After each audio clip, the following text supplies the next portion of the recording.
Welcome friend, युक्ति ice पर आप सभी लोगों का स्वागत है। आज 30 जनवरी है तो दैनिक जागरण के राष्ट्रीय संस्करण में पीटी, मेंस और इंटरव्यू और इन कौन-कौन से न्यूज़ को कवर किया गया है जो यूपीएससी और स्टेट पीसीएस एस्पिरेंट के लिए बहुत ही महत्वपूर्ण है। साथ ही साथ जितने भी आप लोग कॉम्पिटिटिव एग्जाम फील करते हो उसमें पीटी फैक्ट जो चीज़ों को कवर किया जाता है उस पर भी हम लोग नज़र डालेंगे। आगे बढ़ने से पहले आप युक्ति आइस का यूट्यूब चैनल जरूर सब्सक्राइब कीजिए, शेयर कीजिए और कमेंट सेक्शन में महत्वपूर्ण सुझाव के साथ साथ आप जो भी प्रश्न पीटी फैक्ट के पूछे जाते हैं उसका उत्तर देने का प्रयास कीजिए ताकि आपका इंटरनल डेवलपमेंट हो सके। युक्ति आइस का ऐप जरूर डाउनलोड कीजिएगा और सभी के लिंक आपको डिस्क्रिप्शन बॉक्स और कमेंट सेक्शन बॉक्स में आपको मिल जाते हैं। तो ऐप डाउनलोड करने से आपको क्या मिलेगा, बहुत से टेस्ट सीरीज आपको वहाँ पर देखने को मिल जाएगा बहुत ही लो प्राइस में। साथ ही साथ आपको फ्री पीडीएफ भी दिया जा रहा है। डिकोड जो सीरीज चलता है उसका आपको सीरीज दिया जा रहा है तो आप वहाँ से भी पीडीएफ प्राप्त कर सकते हैं। साथ ही साथ आप जो भी क्लासेस कराई जा रही है उसके बारे में जानकारी आप ले सकते हैं। एक बार विजिट जरूर कीजिए युक्ति आइस का ऐप डाउनलोड करके ताकि चीज़ों को समझ सके कि कितना बेहतर तरीक़ों से कवर किया जा रहा है हर चीज़ को। साथ ही साथ आपको क्या करना है, टेलीग्राम चैनल भी जुड़ सकते हैं जिसमें आपको 10:30 PM महत्वपूर्ण 30 क्वेश्चन का सीरीज चलाया जाता है जिसमें आपको महत्वपूर्ण प्रश्नों को शामिल किया जाता है। जो भी दिन भर पढ़ाया जा रहा है, जो भी कवर किया जा रहा है उससे रिलेटेड प्लस मिसलेनियस क्वेश्चन भी आपको पूछा जाता है। टेलीग्राम क्विज होता है यह, तो इसमें भी आप शामिल हो सकते हैं। चलिए अब हम लोग आगे बढ़ते हैं। तो देखिए आज के पेपर में कुछ आगे बढ़ने से पहले जो प्रश्न सीरीज है उस पर हम लोग बात करेंगे। तो दैनिक जागरण का प्रश्न सीरीज में क्या शामिल किया गया है देखते हैं। सर्वोच्च न्यायालय में जजों की नियुक्ति से संबंधित दिए गए कथनों पर विचार किए। जो कॉलेजियम व्यवस्था है उससे संबंधित प्रश्न पूछा गया, तो इसका मतलब आज मेन टॉपिक आज क्या होगा आपका, कॉलेजियम से संबंधित होगा। तो इसमें देखिए क्या बातें की गई है। हालांकि कॉलेजियम के बारे में मुझे जहां तक याद है 5 अगस्त और आपको शायद 12 अक्टूबर को मैंने या 11 अक्टूबर को इस पर दैनिक जागरण न्यूज एनालिसिस किया हूँ, विस्तृत तरीके से किया हूँ। तो इन सब चीज़ों को हम लोग देखेंगे। तो चलिए 1992 में राष्ट्रपति द्वारा जारी एक प्रेसिडेंशियल रेफरेंस के द्वारा सर्वोच्च न्यायालय में 5 सदस्यीय आपको निकाय के रूप में कॉलेजियम का विस्तार किया गया। एक आपको कथन 1 है। कथन 2 में है कि सर्वोच्च न्यायालय के मुख्य न्यायाधीश और अन्य जजों की नियुक्ति में के राष्ट्रपति द्वारा की जाती है। जितने भी सुप्रीम कोर्ट के मुख्य न्यायाधीश है और जितने भी जज हैं उनकी नियुक्ति कौन करता है, राष्ट्रपति करता है। ये आपको 2 कथन दिए गए हैं। तो पूछा गया इसमें से कौन सत्य है, अर्थात दोनों में से कौन सा सत्य है। तो ऑप्शन देखते हैं। ऑप्शन ए में है केवल 1, केवल 2, न तो ए न तो 2, उपरोक्त सभी। तो इसका उत्तर क्या होगा आप कमेंट सेक्शन, यूट्यूब के कमेंट सेक्शन में जरूर दीजिए। देने का प्रयास कीजिए, मेहनत कीजिएगा, सिलेक्शन जरूर होगा। नहीं तो बहुत सी चीज़ें आप पढ़ते हैं समझते हैं फिर भी उसको एग्जाम हॉल में पीटी के लेवल पर जब तक पीटी आपका नहीं होगा तो मेंस नहीं होगा, मेंस नहीं होगा तो इंटरव्यू नहीं होगा। और तीनों स्टेज पर हमारी रणनीति अलग अलग होनी चाहिए।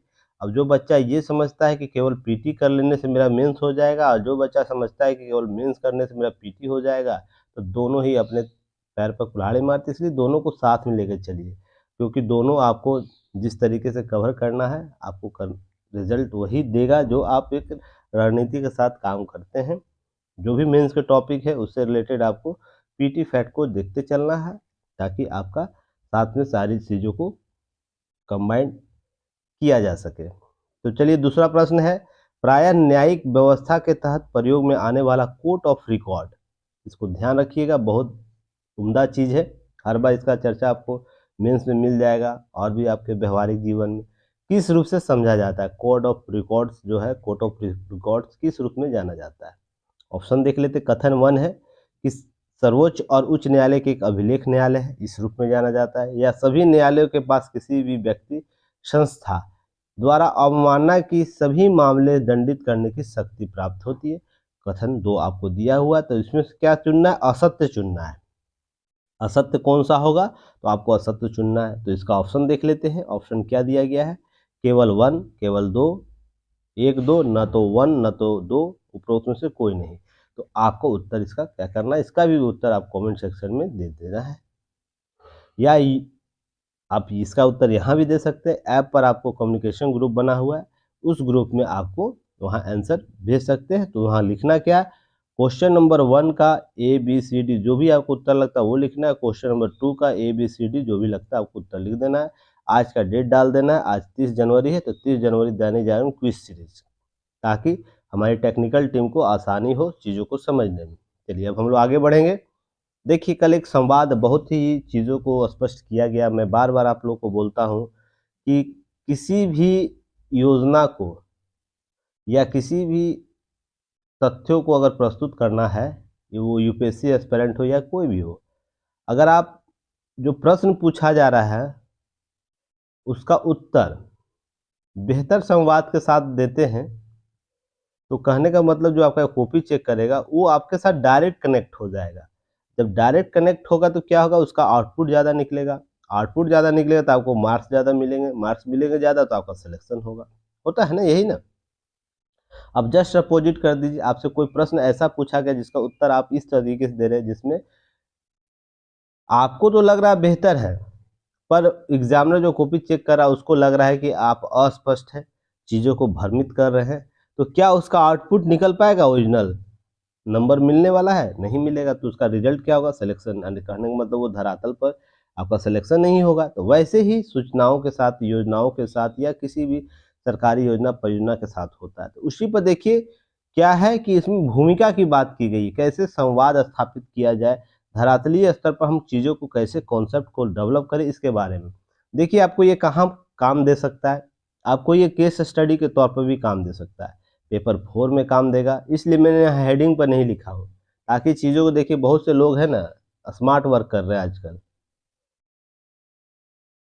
तो उसको समझने की ज़रूरत है। आपको क्या करना है, केस स्टडी के तौर पर इसे पूछा जा सकता है। दूसरा आपको क्या करना है कि पेपर 2 में भी पूछा जा सकता है और पेपर 3 में भी पूछा जा सकता है।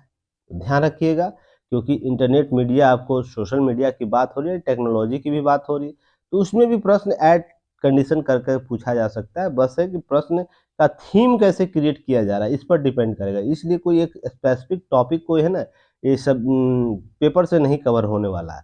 तो जैसे कि यूपीएससी में ऐसा हो सकता है, पर जैसे यूपी पीसीएस में भी ऐसा हो सकता है, पर जिस स्टेट का पीसीएस का 2 ही पेपर है, तो इसका मतलब 2 पेपर में चला जाएगा ये। या जिसमें आपको साइंस टेक या तो पॉलिटी का पार्ट पेपर 1 में होगा तो उसके पेपर में चला जाएगा। तो ये चीज़ें ध्यान रखना है कि आपको इस तरीके से कवर करना है। अब ये क्यों इतना इम्पोर्टेंट है जिस पर मैं डिस्कशन कर रहा हूँ या प्रधानमंत्री डिस्कशन कर रहे हैं, तो इसको समझने से पहले कुछ बातें यहाँ समझ लेना, उसके बाद मैं चर्चा करूँगा उस पर विस्तृत तरीके से, क्या होनी चाहिए क्या नहीं होनी चाहिए। चलिए, वर्तमान में केंद्र सरकार आखिरी पूर्ण बजट से पहले जो आखिरी बजट जो पूर्ण होगा, अभी बजट आपको पता ही है 1 तारीख से स्टार्ट हो जाएगा। ये सब चीज़ें देखिए, पहले क्या है, नरेंद्र मोदी ने अपना, जो हमारे देश के प्रधानमंत्री, मंत्रियों के मध्यम वर्ग तक पहुंचने के निर्देश दिए। मध्यम वर्ग की बात की जा रही है और इस वर्ग को योजनाओं को उन तथ्यों से अवगत कराने के लिए कहा है जिन्हें उनकी विभिन्न तरीकों से मदद की जाए। होता क्या है कि पीएमओ या तो पीएमओ स्तर पर जो भी योजनाएं चल रही, केंद्रीय कैबिनेट मंत्रालय जो मंत्रिमंडलीय सचिवालय है, सभी योजनाएं क्रिएट कर रहे हैं, योजनाएं बना रहे, विभिन्न संस्थाएं बना रहे हैं। वो तो अपनी योजनाओं को तो बेहतर तरीके से बना रहे हैं, पर क्या उसका इम्प्लीमेंटेशन या तो उसको धरातलीय स्तर पर किया जा रहा है, इसका फीडबैक से ही समझा जाएगा कि हाँ, इसके बारे में फीडबैक कैसे आ रहा है, तो हम समझ सकेंगे। जैसे आप लोग युक्ति आई कैसे बेहतर काम कर रहा है, इसको कैसे समझा जाएगा? समझा ऐसे जाएगा कि आपका कमेंट सेक्शन कैसा है। कमेंट सेक्शन में बहुत सी चीज़ें आप लोग लिख रहे हैं, समझ रहे हैं, लोग उससे मोटिवेट होंगे कि हाँ, यहाँ पर कुछ बातें बकवास नहीं की जाती है, यहाँ पर कुछ चीज़ें समझिए। आप अगर कमेंट सेक्शन को ही लोग पढ़ लेते हैं तो उनका बहुत सा पीटी का क्वेश्चन क्लियर हो जाए। एक बेनिफिट से ये पता चलेगा कि नहीं, यहाँ बेहतर काम हो रहा है। दूसरा, आप ये भी समझ सकते हैं कि आप उसका रिव्यू देते हैं ना, रिव्यू देते हैं, कहाँ पर देते हैं, या तो यूट्यूब पर देंगे या ऐप का गूगल प्ले स्टोर पर देंगे रिव्यू। इससे पता चलता है कि ओरिजिनलिटी क्या है। तो ऐसे ही यहाँ पर क्या होगा, यहाँ पर भी आप, जब हम तथ्यों की जानकारी लेने जाएंगे फीडबैक धरातल पर, तो वहाँ हमको अपनी ड्रॉबैक को पता चलेगा। जितना आप ड्रॉबैक को ढूंढ पाइएगा उतना ही परिणामों को बेहतर तरीके से सॉर्ट आउट कर पाइएगा। ये समस्याओं का समाधान ढूंढा जा सकता है। तो इसके लिए माध्यम क्या हो सकते हैं? तो माध्यम, यार डोर टू डोर हम जाएं? बताइए, कोई संस्था डोर टू डोर जाके फीडबैक ले सकती है? इसके लिए पूरा मैकेनिज्म लगाना होगा।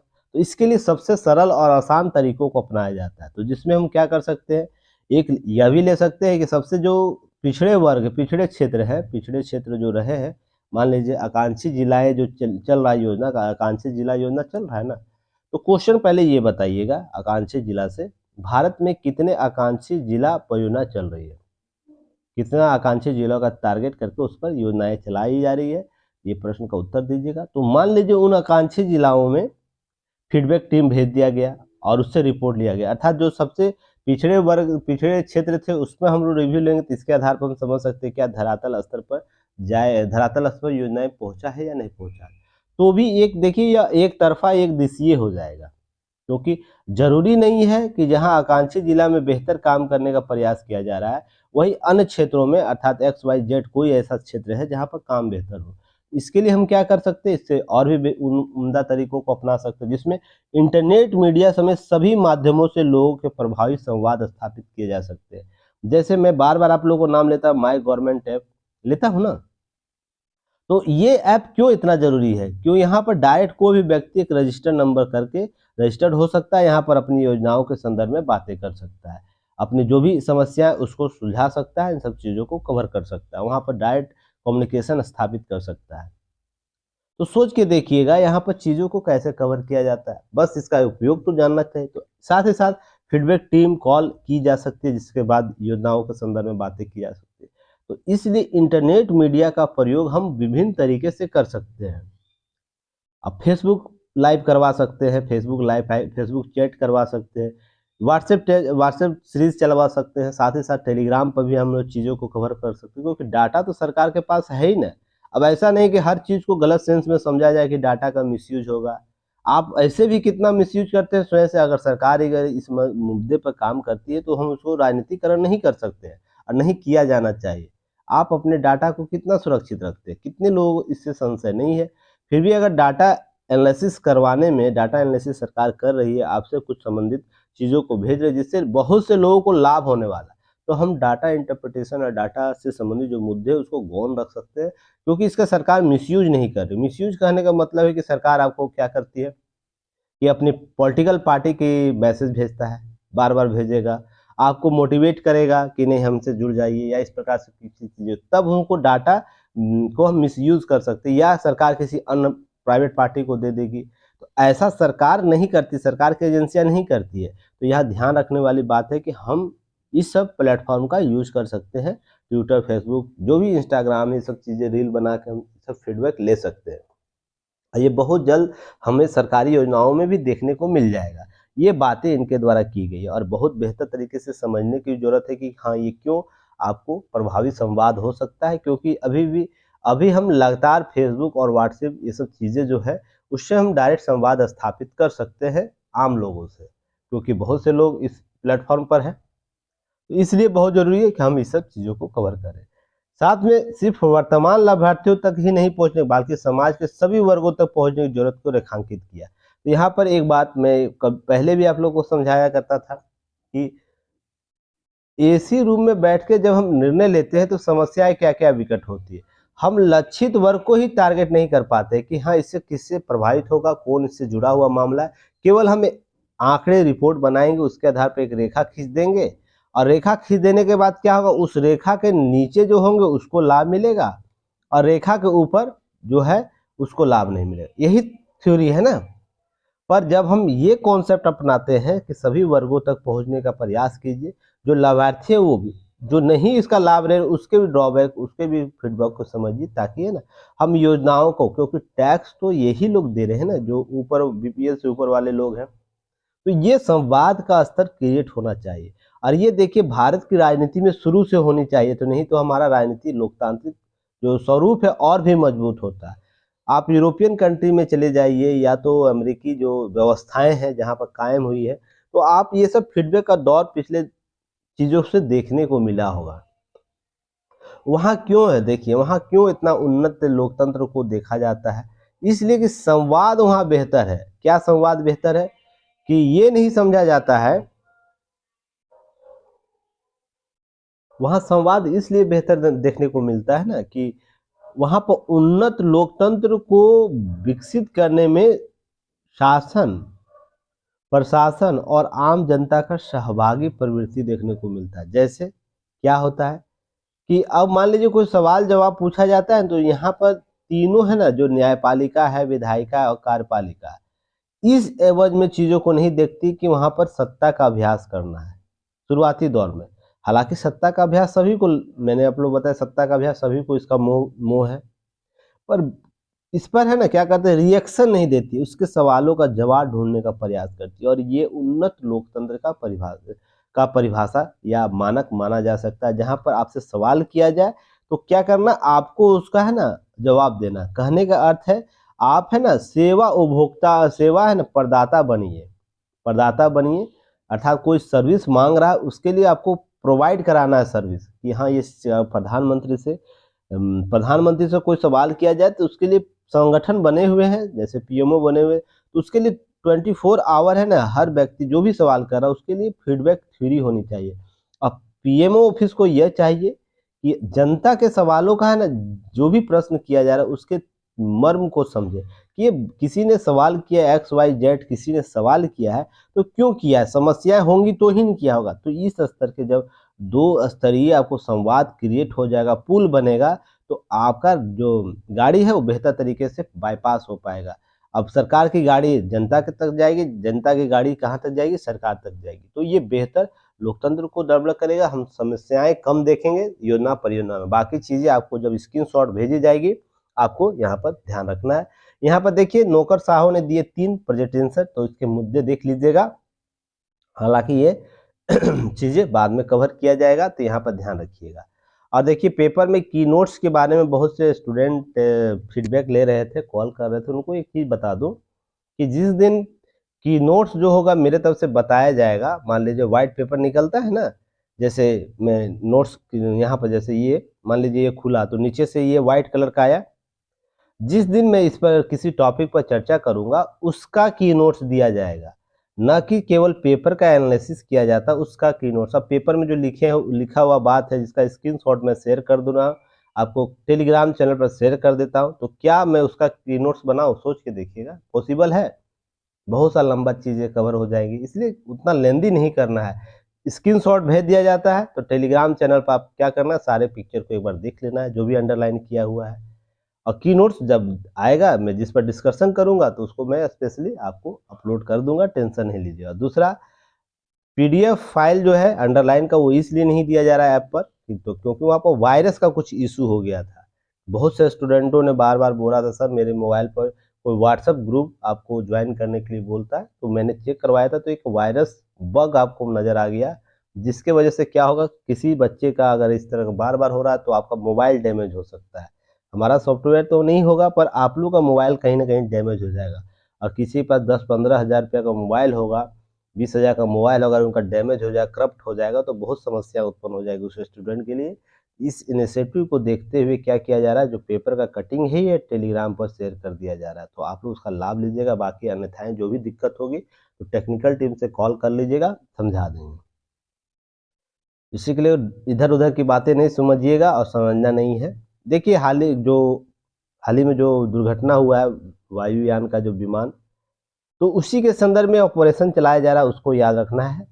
कॉम्बिंग ऑपरेशन चल रहा है, जो भी मलबा उसको कॉम्बिंग ऑपरेशन के नाम दिया गया है, तो इसे याद रखिएगा ताकि कहीं पूछ दे तो आप लोग मिसयूज नहीं होइएगा।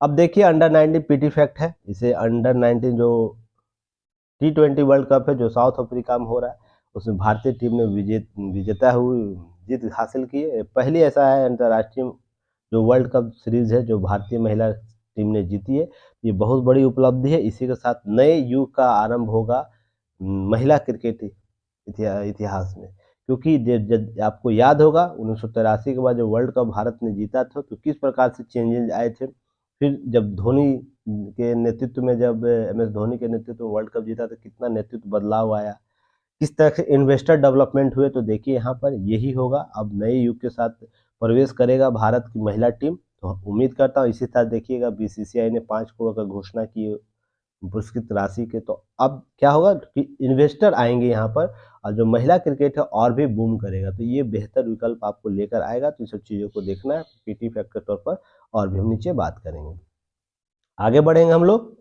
देखिए, मैं आपको बार बार बोलता हूँ कि मन की बातें आप लोग को सुननी चाहिए। क्यों?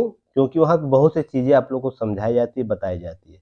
एक एस्पिरेंट है आप लोग, यूपीएससी एस्पिरेंट है, तो आपको प्रशासन की हर वो बात सुननी चाहिए और जो बोली जा रही है। और प्रशासन का नेतृत्व करता कौन है? अभी पीएम होते हैं।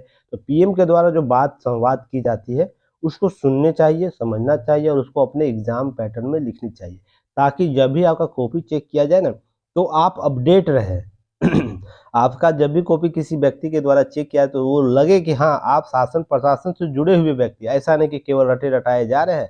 अब मान लीजिए कोई टॉपिक पर आपने रट लिया, कहीं से कोचिंग संस्थान से आपको क्या कर लिए, मैटर ले लिए। अब किसी भी कोचिंग संस्थान से आप मैटर ले लिए, उसके रट के चीज़ों को जाके वहाँ पर अपने विचारधारा से कुछ बातें लिख दी, उससे काम नहीं चलेगा। बात है कि सरकार क्या सोच रही है, सरकार किसी मुद्दे पर क्या सोच रही है, ठीक ना? साथ ही साथ सरकार के लक्ष्य क्या है, ये आपको जानना चाहिए। और सरकार इस किसी मुद्दे पर भावी रणनीति कैसे कायम कर रही है, ये तीनों चीज़ों को समझने के लिए सरकार से जुड़कर काम करना होगा आपको। तो ये चीज़ें आपको कौन दे सकता है, कौन बता सकता है? जब आप किसी प्रशासन के तंत्र से संवाद कीजिएगा, चीज़ों को समझिएगा, उनकी चीज़ों को देखिए, रिपोर्ट को देखिए, तो ही ना। अब यहाँ से टॉपिक क्रिएट किया जा सकता है, प्रश्न। अब ऐसा नहीं कि आने वाले समय में हुआ नहीं, पहले नहीं हुए या आने वाले समय में नहीं होगा, यहाँ से प्रश्न। तो ये सब चीज़ों को मैं बार बार बोलता हूँ, आप किसी भी पार्टी से प्रधानमंत्री क्यों नहीं रहे, वो कांग्रेस से हो या बीजेपी से हो या किसी अन्य पार्टी से क्यों नहीं हो, पर एक राजनीतिक तौर पर, प्रशासनिक तौर पर, हमारे संसदीय जो कॉन्सेप्ट लोकतांत्रिक नेतृत्व के तौर पर उनकी बातों को सुननी चाहिए आपको। तो देखिए, 97वीं बैठक हुई थी मन की बात में। तो इसके संदर्भ में कुछ बातों की बात की गई। देखिए, बहुत सी बातें की गई, तो सारे प्रश्न आपको पूछे जा सकते हैं। संकल्प, कोरम, वोटिंग, वोट गिनती के लिए निर्णय, ये सब बातें की गई। बाबा भीमराव अम्बेडकर और भगवान बुद्ध की इसकी प्रेरणा की बात की गई है। ये सब चीज़ें आपको सीखनी चाहिए, क्यों ज़रूरी है। अब इससे प्रश्न कभी नहीं पूछता, सोच के देखिएगा कि राजनीतिक व्यवस्थाओं में बाबा राव भीमराव अम्बेडकर जी के क्या योगदान है, भगवान बुद्ध के कौन कौन से कॉन्सेप्ट हमारे राजनीतिक व्यवस्थाओं के लिए आपको योगदान है। तो ये सब केस स्टडीज खुद क्रिएट कर सकते हैं। अब बिना पढ़े पढ़ाए चीज़ों को नहीं कवर किया जाता, केवल आपको चीज़ें दे दी जाएगी और आप उसको कॉपी पेस्ट करेंगे तो उससे सिलेक्शन नहीं होने वाला है। आप लोग को मैं बार बार बोलता हूँ, इन सब चीज़ों को समझिए। आप खुद का इंटरनल डेवलपमेंट कीजिए। अब ये बातें बोल रहे हैं, प्रधानमंत्री के द्वारा बोली जा रही है, इसका मकसद क्या है, इनका उद्देश्य क्या है, उसके बाद इसके परिणाम क्या होने वाले हैं। ये सबसे अब देखिए, कितनी बार प्रश्न आपको डॉक्टर भीमराव अम्बेडकर के आइडियोलॉजी से प्रश्न पूछा गया है, यूपीएससी हो या स्टेट पीसीओ से पूछा गया। तो इन सब चीज़ों को कलेक्ट करना पड़ता है। छोटी छोटी बातों को कलेक्ट करिए, जहाँ से ये आ रहा है, ये सब चीज़ों को कवर करते हुए आगे बढ़ना है। तो इन सारे चीज़ों की बात की जाए तो उसमें थीम को याद रखना है, क्या बात बोली गई है। तो यहाँ पर 3 बातें आपको याद रखना है। क्या ई कचरा टीके पर ई कचरे के बारे में चर्चा की, तो क्या मैंने, आप याद कीजिए, पिछले जो मंथ, इसी मंथ में क्या मैंने ई कचरा संसाधन प्रसाधन पर बात नहीं किया हूँ। सोचिए, रिसाइकिल और पुनः उपयोग की बात मैंने नहीं किया है। तो देखिए, वही बात मन की बात में होगी या सरकार की बात में होगी, जिससे क्या होगा कि हम सरकार शासन का, प्रशासन का लक्ष्य है। तो मैंने आपको ई कचरा के बारे में हाल ही में न्यूज एनालिसिस किया हूँ ना, तो देखिए प्रधानमंत्री के द्वारा किया जा रहा है। तो क्या ये प्रश्न बनने के लायक नहीं है आपके यूपीएससी या स्टेट पीसीएस के मेंस के क्वेश्चन के तौर पर? तो आप एक्टिव मोड में रहिए, जिंदा रहिएगा तो ना। अब चाहिए कि मैं कोई कोचिंग संस्थान आपको एक लिस्ट दे दे जिसमें सारे टॉपिक हो जाए, हम उसको पढ़ ले, रट ले और क्या करें, उसके बाद एग्जाम में जाए तो पता चलेगा। जो इस फॉर्मेट पर काम कर रहा है वो चीज़ों को कलेक्ट करके करंट अफेयर से कलेक्ट कर रहा है, अपने करंट और स्टैटिक्स पार्ट को कवर कर, उसका सिलेक्शन होगा कि आपका होगा, सोच के देखिएगा। तो जो व्यक्ति विशेष इस प्रकार से काम करे उसी का सिलेक्शन होने वाला, बाकी बातें बकवास की चीज़ है। नहीं तो चीज़ों को समझ तब आएगा जब आपका सिलेक्शन नहीं होगा। अगर हम लोग के समय ये सब होता तो क्या मैं अभी आपका दैनिक जागरण एनालिसिस कराता? सोच के देखिएगा, अभी मैं कहीं आईएएस आईपीएस या तो कोई अधिकारी बन के रहता। तो हम लोग के दौर में ये सब चीज़ें नहीं थी भी तो बेहतर संवाद नहीं था कहीं, टीचर किसी से बात नहीं करता था। सोच के देखिए, ये कॉन्सेप्ट कब आया? कोरोना के बाद आया कि लोग संवाद करना शुरू किए हैं। उससे पहले बड़े-बड़े कोचिंगों संस्थानों में क्या होता था, वेटिंग लिस्ट होता था, लाइन लगा रहता था। और 5 मिनट का समय दिया जाए तो पता चलता है केबिन में 20 लड़के कैंडिडेट 20 कैंडिडेट इन कर गए। अब टीचर परेशान है, हम किससे बात करें, अगर था भी पहले तो 20 मिनट 5 मिनट में बताइए बात करेगा, क्योंकि उनको भी टाइम नहीं है, फैकल्टी को भी टाइम नहीं है, उनकी भी मजबूरी अपनी थी। तो ये सब चीज़ें ध्यान देने वाली बात है। तो इसके लिए आपको इन सब चीज़ों को समझने की ज़रूरत है कि मेरा सिलेक्शन कैसे होगा। ये चीज़ नहीं कि आपने क्या पढ़ा है, किस रूप से पढ़ा है, इसको समझने की ज़रूरत है आपने जो पढ़ा है क्या मैंने उसको एग्ज़ाम ओरिएंटेड चीज़ों को लेकर पढ़ा है या नहीं पढ़ा है। इसमें देखिए आपको जितनी चीज़ों को बढ़ाया जा रहा है वो आने वाले दिनों में किसी न किसी प्रशासन या अभिकरण के द्वारा चर्चा किया जाएगा। क्या मैंने आपको जलवायु परिवर्तन और जैव विविधता के बारे में टॉपिक को कवर नहीं किया है?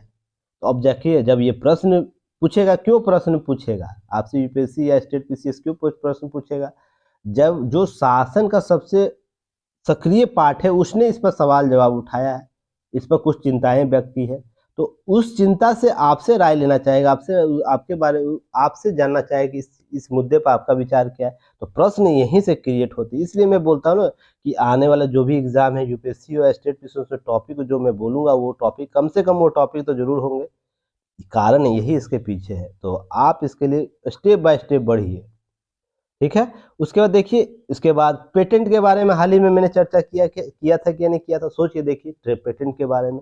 हालांकि विस्तृत रूप से आपको चीज़ों को कवर करना है, राम शरण साइट के बारे में ये सब चीज़ों को कवर किया गया था। तो सोचिएगा यहाँ पर आपको कैसे कवर करना है, बाकी आपको स्क्रीनशॉट शेयर कर दिया जाएगा। आप एक्टिव मोड में काम करें, जो एक्टिव मोड में है सिलेक्शन उसी का होगा, बाकी चीज़ें तो yes sir, no sir, hi sir, bye sir, good morning, good afternoon तो करते रहिएगा।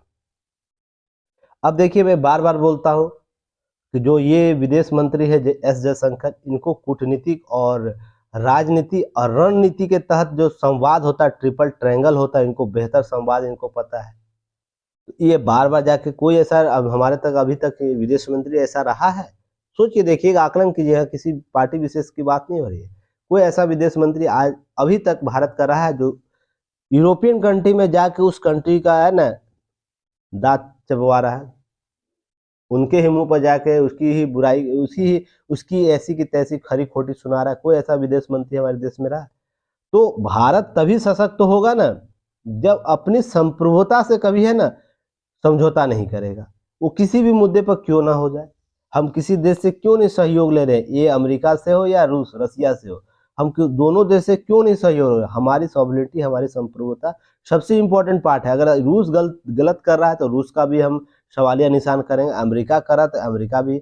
अब इसके हम पिछड़ागु नहीं बनेंगे, हम इसके पिछड़ागु, हमारा अपना है, हम अपने तरीके से चलेंगे आगे। अब आपने, अब भारत ये क्यों कह पा रहा है, क्यों ऐसी स्थिति कह पा रहे, इसके पीछे मैंने आपको बताया था ना कि विश्व का सबसे बड़ा उपभोक्ता बाजार बन रहा है भारत धीरे धीरे। तो ये उपभोक्ता कॉन्सेप्ट है ना कि सभी देशों को भारत की जरूरत है कि उसके माल प्रोडक्शन हम कैसे भारत में पहुंचाए, क्योंकि ह्यूज यहाँ पर इन्वेस्टमेंट किया जा सकता है, यहाँ से प्रॉफिट कमाया जा सकता है। तो यहाँ पर सोच के देखिएगा, तो भारत की बात जब भी कभी बोलेगा ना तो सारे विश्व को सुनना पड़ेगा। मैंने आपको कभी बोला था ये लाइन कि आज न कल समस्याएं देखिए समझिए, समस्या यहाँ समझिए क्या है। समस्या ये है कि हम उन सब चीज़ों को उस स्तर पर सोचने को प्रयास ही नहीं रहते हैं जिस स्तर पर क्या है चीज़ें यहाँ पर कवर की जाए। अब इनका एक बुक याद रखिएगा, आप पुणे में अपनी एक बुक थी, उनमें the India way strategy for the uncertain world के बारे में आपको भारत बात बता रहे हैं। तो उसमें कुछ कुछ बातें की गई है, अगर कभी समय लगे तो सब बुक को पढ़िए। अब ये सब नहीं पढ़िएगा तो आप क्या चीज़ पढ़िएगा, सोच के देखिएगा। ये सब चीज़ें बताएगा कि हाँ रणनीति क्या है देश का। अब अजीत डोभाल जी का बुक है, कितने स्टूडेंट ने पढ़ा, कमेंट सेक्शन में बताइएगा। तो हमारा नेशनल सिक्योरिटी जो इंफॉर्मेशन है वो जानते हैं, उसके बारे में क्या क्या दिक्कतें हुई हैं, कैसे वो अजीत डोभाल जी के द्वारा सर्जिकल स्ट्राइक किया गया, ऐसे मॉडरेट किया जाता है रणनीतियों को। तो वो सब जब तक नहीं पढ़िएगा, केवल किताब सब्जेक्टिव चीज़ों को पढ़िएगा, उससे क्या होगा कि केवल आप किताबी ज्ञान ही लेकर जाइएगा, आप उन चीज़ों को कवर नहीं कर पाइएगा जो आपको सिलेक्शन के लिए जो कॉन्सेप्ट डेवलप होना। आपसे अगर पूछ लिया जाए कि भारत की बदलते परिवेश में विदेश नीति भी परिवर्तित हो रही है, तो इसके लिए साक्ष्य को प्रस्तुत करने बोल देगा, तो इसके लिए क्या साक्ष्य दीजिएगा, सोच के देखिएगा। तो इसके लिए कलेक्ट करना पड़ता है। तो ये सब चीज़ों को ध्यान में रखना है, चीज़ों को आगे बढ़ना है।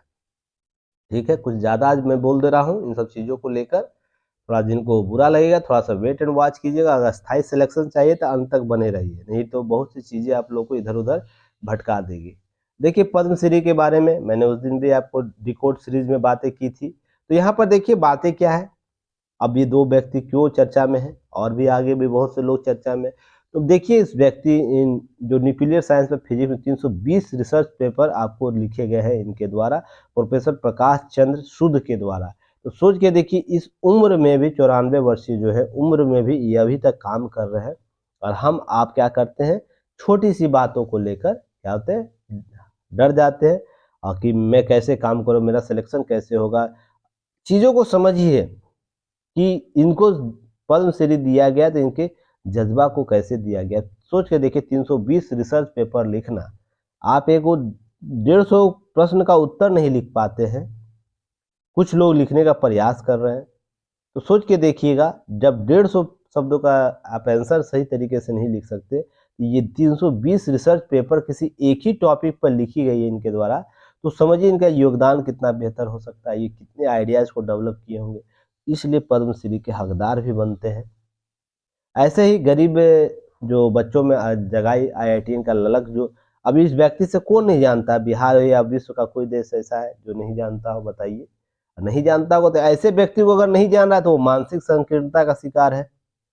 जो देखिए 2002 में इनके द्वारा चलाई गई योजना है जिसमें पिछड़े छात्रों को सिलेक्शन करवाया है। 2018 तक आंकड़ा इन्होंने दिया था, जिसमें आपको क्या है, एक सेकेंड, जिसमें आपको कितने 480 में से 422, सोच के देखिए 480 में से 422 को आईआईटीएन बनाए हैं। एक आम आंकड़ा नहीं है, सोचिए आईआईटी में एडमिशन लेके लाखों स्टूडेंटों का सपना होता है। तो अब इसके लिए मेहनत इन्होंने इसी तरीके की किया है, जिस तरीके से आपको मैं बोल रहा हूँ, मैं मेहनत जिस तरीके से हम लोग कर रहे हैं उसी तरीके से इन्होंने उस बच्चे को अपने अंडर में रख के काम करवाया, अपने अंडर में रख के चीज़ों को समझाया। जब वो 24 आवर क्या करते थे, चीज़ों को इस पर डेडिकेशन के साथ काम करते थे, तो जाके ये रैंक हासिल किए हैं। ऐसे ही नहीं कोई बना दिया होगा, जो उसको जिसको जिसको नहीं पता है कि हाँ ये इसके पीछे क्या मकसद है, क्या उसके लिए तप और तपस्या किया गया है, तो वो थोड़ी आकलन कर पाएगा। तो सोच के देखिए जो आकलन किया उसने इसे पद्मश्री का पुरस्कार दिया। जो एसी रूम में बैठ के कार्य करता है उसे थोड़ी पता है कि धरातल पर स्तर पर क्या समस्याएं है। आप धरातल पर स्तर पर धरातल के लोगों का चयन तभी करिएगा जब आप धरातल से जुड़े रहिएगा। ये सब चीज़ें सरकार के पक्ष से भी समझने और सीखने की ज़रूरत है कि क्या कैसे की जा रही है चीज़ों को। चलिए नेक्स्ट हम लोग बात करेंगे। अब इस व्यक्ति से भी आप लोग सोनम वांगचुक के से कितने लोग, बताइए कितने लोग यहाँ पर जानते हैं सोनम वांगचुक को। वीडियो में जब तक एनालिसिस आगे नहीं करता तो अभी तक कमेंट सेक्शन में बताइए कितने लोग जानते हैं सोनम वांगचुक को। अगर इस व्यक्ति को नहीं जानते आप, इसका मतलब आप लोग एक्टिव मोड में काम नहीं करे, जिंदा नहीं है, जिंदा नहीं है यानी थ्योरेटिकल आप जिंदा नहीं है, एजुकेशनली जिंदा नहीं है, सोनम वांगचुक के बारे में नहीं जान रहे हैं। जितना ये व्यक्ति ने इनोवेशन किया है इंडिया में शायद ही कोई व्यक्ति इनोवेशन किया होगा। इस चीज़ को देखिए कि अब ये चर्चा में आ गए हैं क्योंकि उन्होंने लद्दाख के क्षेत्र में जो जलवायु परिवर्तन पर छठे शेड्यूल जो प्रभावी बनाकर लद्दाख के हितों के संरक्षण, ग्लेशियर के पिघलने के पर्यावरण को लेकर एक ध्यान आकर्षित किए। 26 जनवरी से आपको लेह में -20 डिग्री पर देखिए आपको एक रजाई है, रजाई आता है जिसमें आपको ये केवल आपको लेटे हुए और कर रहे हैं क्या, हड़ताल, अनशन पर बैठे हुए हैं। तो आप सोच के देखिएगा कि इस -20 डिग्री में क्या ऐसा जरूरत हो गया जो शिक्षाविद व्यक्ति है उसने -20 डिग्री में, आप सोच के देखिए अभी हमारे पास 5-6 डिग्री था तो आप लोग हम लोग सभी मामा बाप बाप बाप कर रहे थे कि कैसे हम लोग जिंदा रहे, ठंड बहुत लग रही, क्लास कैंसिल कर दीजिए। अब सोच के देखिए -20 डिग्री पर ये अनशन कर रहा है 5 दिन से व्यक्ति, और ये कोई आम व्यक्ति नहीं है। तो सोच के देखिएगा इसके लक्ष्य उद्देश्य क्या रहेंगे। तो यहाँ पर हिमालयन इंस्टीट्यूट ऑफ अल्टीनेशनल कैंपस में खुले हिमपात में बीच इनके द्वारा किया जा रहा है। तो ये सब चीज़ें याद रखनी है। इनके उद्देश्य क्या है आपको यहाँ पे याद मिल जाएगा। जैसे अब देखिए यहाँ पर क्या है, लद्दाख के हितों के संरक्षण, बहुत से हित है लद्दाख के संदर्भ में, उसके हित आपको कल के पेपर में बहुत अच्छे तरीके से दिया गया था। तो सब चीज़ों को कवर करना जानना है। बाकी चीज़ें जब आएगा इसका रिजल्ट उस पर हम लोग चर्चा करेंगे।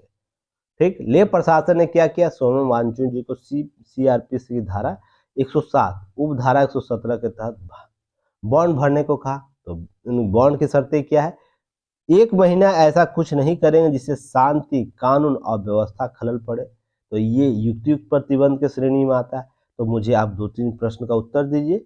चलिए, सीआरपीसी कब लागू किया गया, इसमें कुल धाराएं कितनी है, कुल धाराएं कितनी है, और ये जो कॉन्सेप्ट बोला गया शांति और कानून व्यवस्था के खलल न पड़े, ये भारतीय संविधान के किस आर्टिकल में आता है, किस आर्टिकल में है। युक्तियुक्त प्रतिबंध किस रूप से लागू किया जाता है, उसके क्या पॉइंट्स क्या है, बिंदु क्या है। आप इस सारे के प्रश्न के उत्तर कमेंट सेक्शन में दीजिएगा ताकि चीज़ों को कवर किया जा सके। अब नेक्स्ट हम लोग बात करेंगे, देखिए ग्रीन हाइड्रोजन प्रोजेक्ट के बारे में बात की जा रही है। उम्मीद की किरण जगी है। देखिए यहाँ पर क्या है कि मिर्जापुर जिले में स्थापित किया गया ग्रीन हाइड्रोजन का विश्व का पहला डेमोन्स्ट्रेशन प्लांट किया गया। तो इसे आप लोग को याद रखना है, पीटी फैट के तौर पर काम करेगा और इससे आपको मेंस में भी चीज़ें हेल्प हो जाएगी डाटा इनपुट में। तो इसे देख लेना है, आपको पेपर कटिंग दे दिया जाएगा, उसमें आपको चीज़ों को कवर कर लेना है। यहाँ पर कुछ चीज़ें मैं दे देता हूँ और ग्रीन हाइड्रोजन के बारे में मैं पहले भी दैनिक जागरण न्यूज एनालिसिस कर चुका हूँ, ऐसा नहीं कि नहीं किया हूँ। केंद्र सरकार अगर 17,490 करोड़ के एक मिशन ग्रीन हाइड्रोजन को मंजूरी दीजिए। इसका उद्देश्य क्या है, नवीकरणीय ऊर्जा हाइड्रोजन के उत्पादन को बढ़ावा देना और लगभग 2030 तक 50 लाख टन ग्रीन हाइड्रोजन के उत्पादन करना। तो लक्ष्य भी मैंने आपको उस दिन बताया था और चीज़ों को कवर किया था कि किस तरीके से लक्ष्य भारत सरकार के द्वारा तय किए गए हैं। तो एक क्वेश्चन का आंसर यहाँ भी दीजिए, जीरो जो कार्बन उत्सर्जन का जो लक्ष्य है भारत ने कब तक तय किया है और इसे किस बैठक में तय किया है और इसके लिए भारत सरकार ने कौन योजना को उसी वक्त लॉन्च किया था। आप ये सारे प्रश्नों का उत्तर कमेंट सेक्शन में दीजिएगा।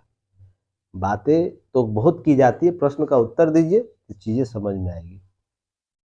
क्यों मैं ये बातें बोल रहा हूँ कि संडे का कल दिन था, किसी स्टूडेंट ने मुझे कॉल किया, फीडबैक कॉल में ले रहा था, उसी में बात हो रही थी। तो उन्होंने बोला कि सर मेरा सिलेक्शन कैसे होगा। क्वेश्चन तो बहुत आसान है सिलेक्शन के, पर इसके सफ़र बहुत मुश्किल है। कैसे होगा, तो कैसे के लिए ये सब सवालों का जवाब देना होगा, साथ ही साथ एक्टिव मोड में काम करना होगा, उसके बाद जो भी लेखन क्षमता उसको डेवलप करना होगा। अब जो व्यक्ति सोच रहा है कि मैं पीटी होने के बाद मैं मेंस आंसर राइटिंग करूंगा, तो भी उनका सिलेक्शन मेंस के समय नहीं हो, क्योंकि उनका 2 से 3 महीने का समय होगा। तो मेंस की तैयारी करेंगे या लेखन शैली की तैयारी करेंगे। जो यूपीएससी का एस्पिरेंट है उसको पहले से पता है, जो सीरियस एस्पिरेंट है, कि यह 1 साल से आपको लगातार प्रयास पर डे आपको जो भी काम है उसको करना होगा। और नहीं करेंगे, एक भी अगर कैंसिल करते हैं, एक भी प्रोग्राम आप काम करने में लगातार कैंसिल कर रहे, तो आपका सिलेक्शन नहीं होने का चांसेस बढ़ जाएगा, या होने का चांसेस बहुत कम है पर नहीं होने का चांसेस बहुत है। तो इसलिए मैं बार बार ये बात रिपीट कर रहा हूँ कि ये सब काम कीजिए, ताकि आपके साथ जो प्रश्न बच्चे के द्वारा पूछा गया, छोटा सा प्रश्न है सर, मेरा सिलेक्शन कैसे होगा, इसके लिए मुझे क्या करना होगा, यही सब करना होगा जो मैं बता रहा हूँ आप लोगों को। तो ये सब चीज़ सभी स्टूडेंट के लिए होता है, तो ये सब एक्टिव मोड में काम कीजिए। चलिए अब आगे बात करेंगे हम लोग। देखिए यही आज मेंस का टॉपिक है, नियुक्तियों में न्याय की व्यवस्था होनी चाहिए या न्यायिक जो शुरुआत है उसके बारे में आपको चीज़ें दी गई है। कॉलेजियम व्यवस्था के बारे में मैंने पहले भी बात कर चुका हूँ, है ना, 3 जजेस बेंच की बात हुआ है ना, मैंने किया है। एसपी गुप्ता मामले 30 दिसंबर 1981 में फर्स्ट जज बेंच के मामले में कहा गया था, इसकी शुरुआत की गई थी कॉलेजियम व्यवस्था। और आपको याद होगा, मुझे जहाँ तक याद आ रहा है, तो आप लोग को भी याद आ जाना चाहिए। यह आपको 5 देख लेता हूँ मैं कहाँ लिखा हूँ, देखिए 5 अगस्त और 11 अक्टूबर में वो रहा था।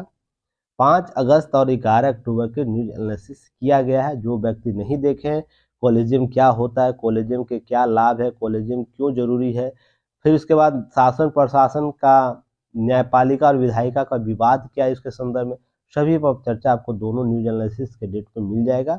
तो प्ले लिस्ट में जाइएगा, दैनिक जागरण न्यूज एनालिसिस आपको प्लेस 2022 में चले जाइएगा, 22 में जाइएगा तो आपको यहाँ पर दोनों टॉपिक आपको मिल जाएगा। तो अक्टूबर के माह में जाके देख लीजिएगा स्क्रॉल करके। तो यहाँ पर देखिए बातें आपको याद रखनी है, और इसका की नोट्स मैं दे दूंगा आपको, जो स्टूडेंट नहीं पढ़े हैं, जो नए हैं उनके लिए आपको जो पीडीएफ दे दिया जाएगा वहाँ पर, उसी तारीख का जो पढ़ाया गया था 5 और 11 अक्टूबर का, आपको उसका की नोट सेम टू सेम जो स्टैटिक्स पार्ट है, स्टैटिक्स पार्ट रहेगा ना, उसको ऐड करके की नोट्स आज अपलोड हो जाएगा रात तक, टेंशन नहीं लीजिएगा। तो इसमें 12 साल बाद 1993 में क्या गया, सुप्रीम कोर्ट के नियुक्ति के कॉलेजियम व्यवस्था की शुरुआत की गई थी।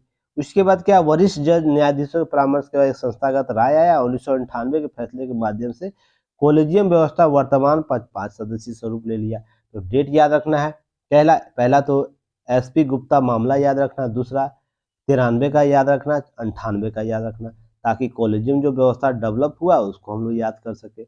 यह व्यवस्था क्या करता है, सुप्रीम कोर्ट के लिए है, हाई कोर्ट के लिए है। तो सुप्रीम कोर्ट के लिए क्या करेगा, मुख्य न्यायाधीश प्लस क्या करेगा 4 अन्य न्यायाधीश, अर्थात 1 + 4, तो ये 5 सदस्यीय हो गया सुप्रीम कोर्ट के लिए। हाई कोर्ट के लिए क्या करेगा, हाई कोर्ट संबंधित हाई कोर्ट के मुख्य न्यायाधीश से कॉलेजियम सलाह मशवरे के बाद राज्य सरकार को भेजता है। फिर क्या करते, देश का मुख्य न्यायाधीश का ये प्रस्ताव आता है, बाद में इसे प्रधानमंत्री और राष्ट्रपति के पास विचार और स्वीकृति के लिए भेजा जाता है। नियुक्ति के लिए औसत समय सीमा 6 माह है।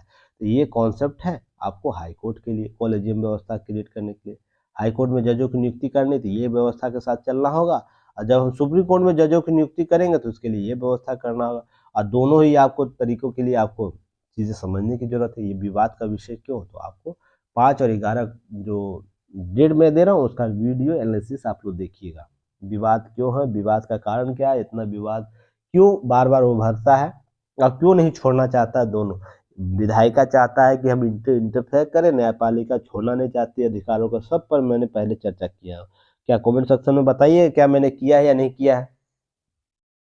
तो इसके बारे में देखिए कुछ बातों को याद रखना है।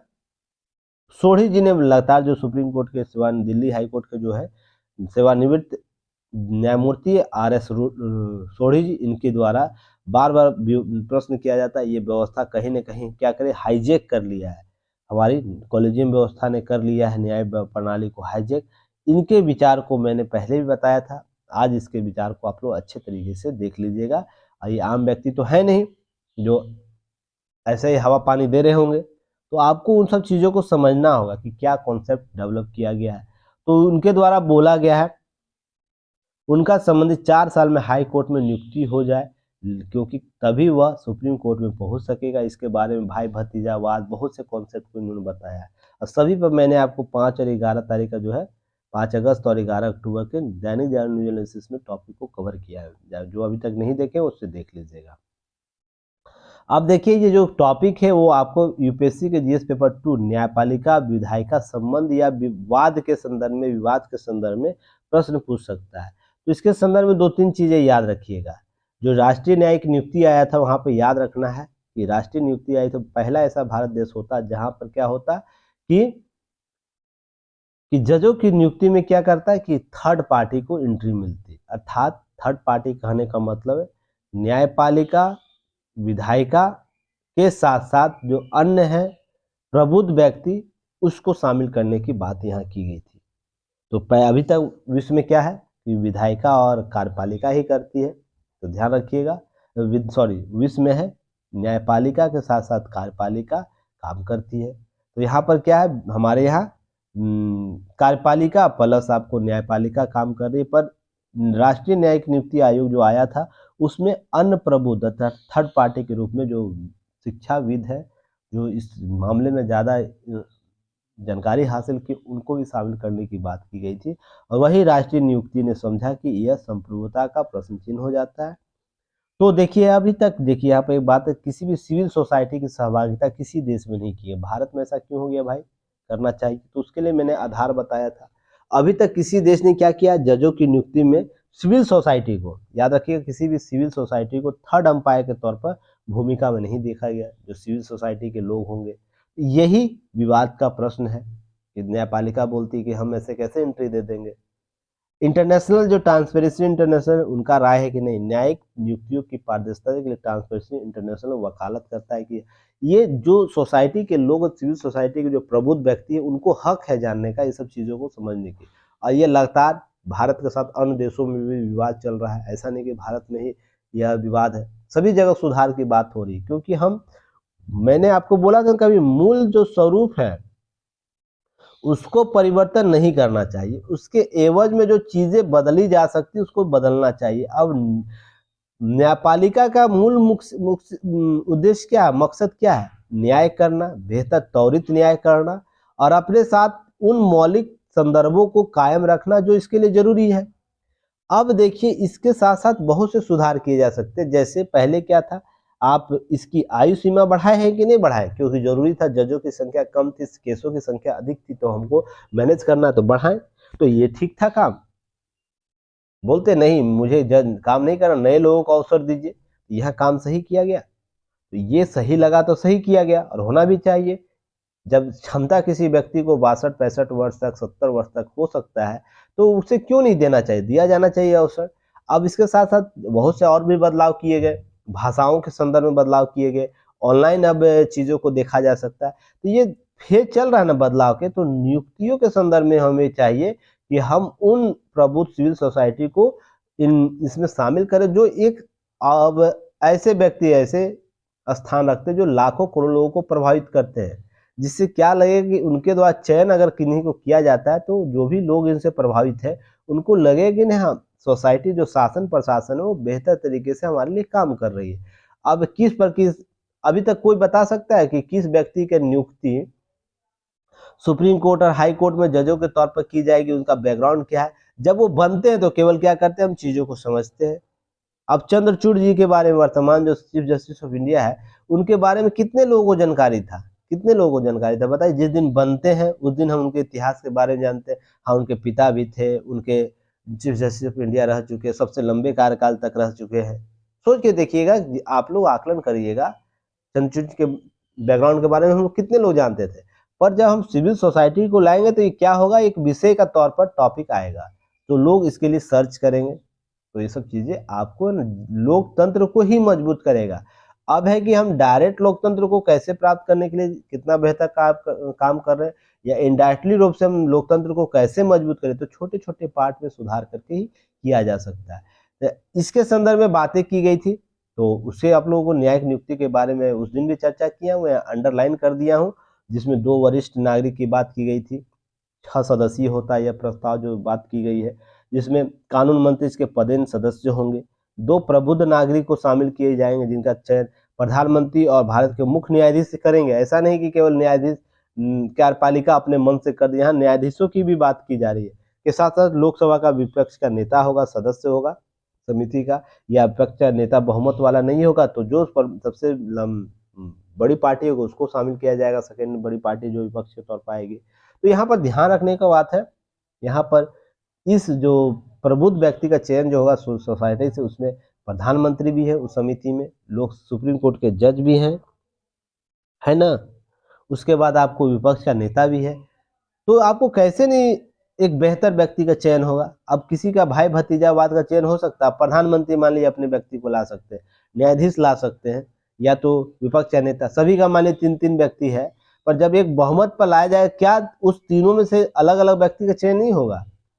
तो एक ऐसे व्यक्ति का चयन होगा जो तीनों को मान्य होगा। सोच के देखिएगा, तो इससे लोकतंत्र ही मजबूत होगा ना। तो ये सब चीजें समझने वाली बात है। 2 चीजें याद रखिएगा, जो जो इस 2 प्रबुद्ध व्यक्तियों में से एक सदस्य जो SC ST से, OBC अल्पसंख्यक या महिला वर्ग से होगा, तो ये भी आपको देखिए सहभागिता बढ़ेगी सब चीजों को लेकर। तो हम जैसे अपने शक्तियों का विस्तार नहीं करेंगे तो लोकतंत्र कैसे अब वो कार्यपालिका का कार्य हो, न्यायपालिका का काम हो, या विधायिका का, तीनों का अंतिम उद्देश्य क्या है? अंतिम उद्देश्य है लोकतंत्र को बेहतर और सुचारू बनाना, यही ना है। तो इसके लिए क्या होगा? इसके लिए ये सब काम करना होगा, आज न कल ये करना ही होगा। मैं जो बात बोल रहा हूँ ही का समझिए, करना ही होगा।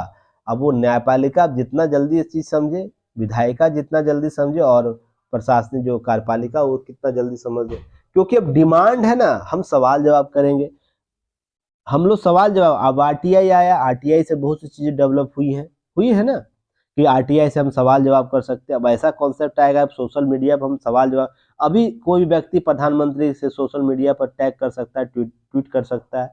अब आने वाले समय में ये सब देखिए, पहले क्या था, प्रेस नोट आया करता था, याद है, प्रेस नोट होता है, कोई भी प्रधानमंत्री या तो जो सीएम ऑफिस है, पीएमओ ऑफिस है, तो क्या प्रेस नोट जारी किया करती थी। पर अब क्या करते, ट्वीट कर देती है, फेसबुक लाइव कर देती है, तो हम क्या समझते हैं कि हाँ ये सरकार द्वारा किया गया वक्तव्य माना जाता है, हर बाद में हम प्रेस नोट जारी करेंगे। अब मान लीजिए अभी इमरजेंसी कुछ आ गया है ना, तो क्या करेंगे, प्रधानमंत्री देश का या राज्य का सीएम क्या करे, तुरंत आपात आपको फेसबुक लाइव या तो ट्विटर पर मैसेज ट्वीट करेंगे और चीज़ों को जनताओं तक पहुंचा देंगे, उसके बाद प्रेस नोट बाद में जारी होगा। तो इसी तरीके से हम सवाल जवाब भी इसी फॉर्मेट पर कर पाएंगे, तुरंत यहाँ पर सवाल किसी समस्या का भेज सकते हैं। तो आने वाले समय में सभी को इसी फॉर्मेट पर आना है, वो न्यायपालिका हो, कार्यपालिका हो या विधायिका हो, तीनों को इसी फॉर्मेट आकर संवाद को कैप्चर करना होगा। और हम चतुर्थ श्रेणी में एआई कॉन्सेप्ट को औद्योगिक विकास कर रहे हैं, तो और भी डेवलपमेंट आएगा, तो सभी को आज न कल ये फॉर्मेट अपनाना ही होगा। अब ये देखना है कितना जल्दी चीज़ों को एडजस्टमेंट किया जाता है संस्थाओं के द्वारा। तो यहाँ पर 3 होगी ऐसी प्रक्रिया के बारे में बात की गई थी, जिसमें मुख्य न्यायाधीश, वरिष्ठतम न्यायाधीश का नाम सिफारिश करेंगे, तय नियमों पर ये सब बातें आप लोग को क्या करना है कि जो पेपर कटिंग दिया जाएगा, सब वही बातें की गई है, पहले बताया गया है, वही सब आपको अंडरलाइन चीज़ों को कवर कर लेना है। यहाँ पर आप देखना है कि अब विश्व के अन्य देशों में क्या क्या है, ब्रिटेन में क्या है, ऑस्ट्रेलिया में क्या है, जापान में, कनाडा में, अमेरिका में, कुछ देशों में न्यायिक सेवा आयोग की व्यवस्था है। जैसे आप देखिए कहाँ कहाँ व्यवस्था, इसे समझिएगा। ब्रिटेन उपनिवेश जो है, ब्रिटेन के उपनिवेश से कई रह चुके हैं जहाँ पर जजों की नियुक्ति न्यायिक सेवा आयोग को गठित किया गया है। इसके संविधान आयोग का उल्लेख किया गया। आमतौर पर आम जो मुख्य शीर्ष देशों मुख्य जो न्यायाधीश है, president of the court appeal करेगा, छोड़कर जजों की नियुक्ति के लिए सलाह देगा। जैसे Malawi, Uganda, Kenya, Malaysia, Jamaica, Sierra Leone, Trinidad जैसे देशों के मिलते जुलते प्रावधान है। जो भारत में न्यायिक नियुक्ति की बात की गई ना, संदर्भ दिया गया था, उसी से मिलता जुलता कॉन्सेप्ट वहाँ है। तो देखिए ऐसा नहीं कि भारत है ना इन सब चीज़ों को अन्य देशों से सीख रहा है या चीज़ों को नहीं लाया जा रहा है। हाँ, मिलता जुलता कॉन्सेप्ट है, पर भारत आपको जो सोसाइटी, सिविक सोसाइटी को ला रहा है, ये चीज़ें अलग हो जाएगी। तो यहाँ पर देखिए ये कॉन्सेप्ट पहले से चल रहा है। जैसे न्यायिक आयोग चेयरमैन मुख्य न्यायाधीश होता है, इसके आयोग के चेयरमैन सहमति पब्लिक सर्विस कमीशन के चेयरमैन, ऐसे ही किसी दूसरे आयोग से सदस्य को बनाया जाता है। तो देखिए पब्लिक सर्विस कमीशन इन देशों में है, वहाँ से आपको चयन किया जाता है। तो ये सब चीज़ें आपको समझनी होगी। अन्य देशों में क्या क्या कॉन्सेप्ट है आपको यहाँ पर देख लेना, पेपर कटिंग मिल जाएगा, आपको यहाँ से राइट डाउन कर लेना है, ठीक है। देखिए अब मैं ये बातें बोलता हूँ क्यों कि संवाद होगा तो क्या क्या आइडियाज डेवलप हो सकते, कैसे सरकार और भी आसान रूप से काम कर सकती। देखिए इसी का उदाहरण है केस स्टडी के तौर पर, अगर आपसे कि पेपर 4 में पूछ ले कि शासन प्रशासन को और बेहतर बनाने के लिए एक प्रशासक के तौर पर आपका क्या योगदान हो सकता है, तो देखिए कितना बड़ा सॉल्यूशन ये इनके द्वारा दिया गया। ये किसी इतनी बड़ी संस्था को नहीं समझ में आए, जैसे भारत सरकार के बहुत सी संस्थाएं हैं ना, काम वर्क सभी लोग कर रहे हैं, पर हम कम खर्च में कैसे इसका बेहतर आउटपुट निकाल सकते हैं, वो तो किसी व्यक्ति के सुझाव से ही आएगा ना। तो लगातार लोग सुझाव देते, देखिए गोरखपुर के एक जो एडीजी है, उनके द्वारा एक पत्र का संज्ञान लिया गया है गृह मंत्रालय के द्वारा। क्या लिया गया, तो देखिए यहाँ पर उनके द्वारा ये बोला गया, पहले उनसे आंकड़े देख लीजिए कि देश में प्रत्येक वर्ष क्या औसतन 30 से 35 हजार अज्ञात शव मिलते हैं, अर्थात जिनकी मृत्यु हो जाती है, जिसका है ना मालिकाना हक कोई नहीं दर्ज कर पाता, अर्थात मेरे से संबंधित व्यक्ति मालिकाना हक नहीं जता पाता, जिससे इन्हें अज्ञात शव के तौर पर इनको दर्ज किया जाता है। उनका जो अंतिम संस्कार है वो कौन करता है, नगर निगम करता है, या जो भी व्यवस्थाएं कायम की वो करता है। तो यहाँ पर देखिए इन्हें लावारिस लाश बोला जाता है इसको।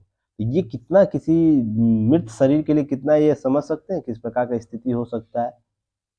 अगर मरता है तो उसे हक है, जैसे मौलिक अधिकार है जीने का, वैसे भी मरने के बाद उसका मौलिक का अधिकार हो गया कि उसे अपने जो भी, अब मुस्लिम है तो अब उस रीति रिवाज से, हिंदू है तो उस रीति रिवाज, ईसाई है तो उस रीति रिवाज से, जैन पारसी जो भी है अपने रीति रिवाज से उनका संस्कार हो। अब मान लीजिए लवारिस लाश है, अब मुस्लिम का है और कोई व्यक्ति बोलता, उनका रहन सहन ऐसा पहनावा होगा जिस पर हिंदू पहनावा होगा, तो अब उनका हिंदू रीति रिवाज से हो, तो सोचिए उस मृत लाश के साथ कितना अन्याय हो जाएगा। ऐसे ही हिंदू है, अब हिंदू का जो रीति रिवाज है वो मिलता है, पर उसके पहनावा उस दौरान क्या रहा होगा मुस्लिम का, तो क्या हो सकता है हम समझ लेंगे, नहीं मुस्लिम व्यक्ति, तो इनका अंतिम संस्कार मुस्लिम रीति रिवाज से किया जा रहा है। तो सोच के देखिएगा, उस मृत लाश के मौलिक जो अधिकार है उसका हनन होता है। ये भी सबसे बड़ा समस्या आपको है कि हम कैसे उसका अंतिम संस्कार कराएंगे। ये आम चीजें नहीं, ये आम तौर पर नहीं समझे, लावारिस लाश का जो निपटारण है वो सिर का दर्द बन जाता है प्रशासन के लिए। इसका निपटारण हम कैसे करें, सारे चीजों को हम कैसे कलेक्ट करेंगे, ये है किस व्यक्ति से जुड़ा हुआ, ताकि वास्तविक जो इसका बॉडी को कोई लेके उसके बाद उसका अंतिम संस्कार उसके अपने रीति रिवाज से करे। तो ये चीज का सॉल्यूशन क्या दिया है, केवल एक पुलिस द्वारा उंगलियों का निशान जो होता है आधार कार्ड में एक सॉफ्टवेयर से मैच करेगी, मैच करा के ही प्राप्त किया जा सकता है। जैसे सभी के पास लगभग 122 करोड़ जनसंख्या के पास अभी आधार कार्ड है ना इंडिया में। तो अब देखिए इनके बाद एजी जो गोरखपुर जोन के पत्र संज्ञान लिया है, उनके द्वारा बोला गया कि केंद्रीय गृह मंत्रालय के द्वारा आधार एक्ट में संशोधन करने की पहल की जा रही है। सोचिए एक छोटा सा आइडिया हमारे आधार कार्ड में परिवर्तन लाएगा, उसके बाद क्या सबसे बड़ी समस्या जो सिर दर्द है प्रशासन के लिए उसका कहीं ज्यादा हद तक सॉल्यूशन कर देगा। तो ऐसे ही आइडिया आप लोग भी दीजिएगा आने वाले समय में ना। तो इस सब चीजों को कैसे कीजिए, जब तक आप संवाद की टेक्निक को नहीं जानिएगा। तो इसके लिए क्या किया जाता है अज्ञात शवों के लिए, देखिए ये सब कहीं प्रश्न आएगा नहीं, पर इंटरव्यू में जरूर पूछेगा। हाँ, ऐसा आपके साथ स्थिति आ जाए तो आप क्या कीजिएगा, तो आप लीजिएगा किताबी ज्ञान बोलना शुरू कर दीजिएगा, है ना, कि हाँ पुलिस प्रशासन द्वारा क्या नोटिस निकाली जाएगी, उसके लिए हम अखबार में कुछ दे सकते हैं। सबसे सिंपल तरीका हम अपनाने का प्रयास नहीं, क्योंकि आपने इन सब चीजों को सीखा ही नहीं है। तो ये क्या होगा कि ये सब चीजें आपको क्या होगा इंटरव्यू में प्रभाव डाल देगा। इंटरव्यू में बोलेगा अच्छा बाबू तुम किताब पढ़ के आए, इसका सॉल्यूशन नहीं पता है, इसका सबसे सिंपल सॉल्यूशन। अब मान लिया आधार कार्ड के बारे में बता दिया अगर लाश लावारिस शव के बारे में ऐसा समस्या आपसे पूछा जाए, जैसे एक प्रश्न मैं ही पूछता हूँ, आप लोग उसका आंसर दीजिएगा। अगर आप इंटरव्यू के तौर पर बैठे हो, मैं आपका इंटरव्यू ले रहा हूँ, एक प्रश्न सिंपल सा पूछूंगा, ऐसा क्या कारण है जो